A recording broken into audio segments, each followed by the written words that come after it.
C'est une verrue néolibérale. Ce projet ne comporte absolument pas les besoins que doivent combler la ville de Saint-Pierre-des-Corps. La question environnementale n'a pas été vraiment évoquée. On ne peut pas réhabiliter ce terrain à 80 millions d'euros. Méprisez un peu votre population dans ce cas. Vinci a été le seul groupe de promotion immobilière qui avait su ramener un investisseur. On vend ce terrain à Vinci pour que Vinci puisse revendre ce terrain au groupe parce que on ne peut pas réhabiliter ce terrain à 80 millions d'euros. Le projet arrive à répondre, je pense, aux enjeux de développement durable, de biodiversité, tout en préservant un patrimoine qui est représentatif, qui est important sur le territoire de Saint-Pierre-des-Corps.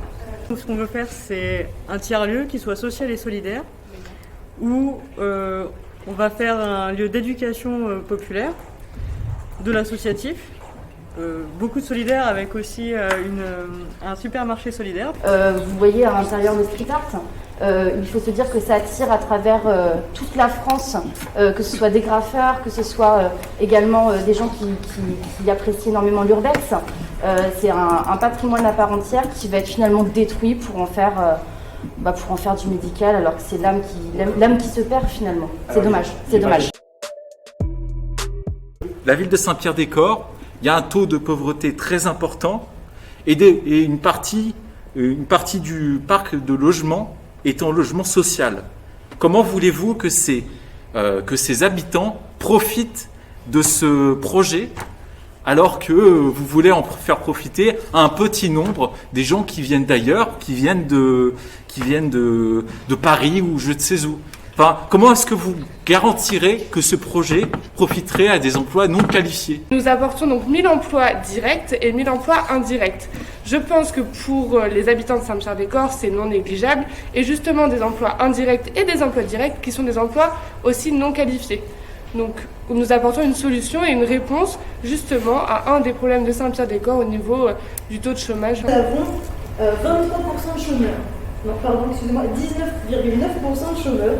Donc effectivement, il faut former les gens et ça peut être sur de l'emploi indirect qui peut être formé. Effectivement, nos habitants ne sont pas les plus qualifiés, mais ils le sont et on peut devenir cadre, à mon avis, avec l'acquis de compétences et l'acquis d'expérience, comme ça se fait dans d'autres entreprises.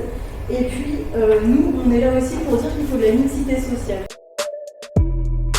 Quand même des retombées économiques locales très importantes pour la ville de Saint-Pierre-des-Corps, que ce soit au niveau de la fiscalité dans un premier temps et au niveau de l'installation quand même d'une partie de nos salariés qui vont eux aussi très certainement payer des impôts. Depuis le Covid, on voit que le prix du foncier a pris 50 000 € sur la commune de Tours. Peut-être qu'ils font des allers-retours, peut-être que Mais ça les gens quittent Paris pour venir à Tours, le prix du foncier a flambé, on le voit.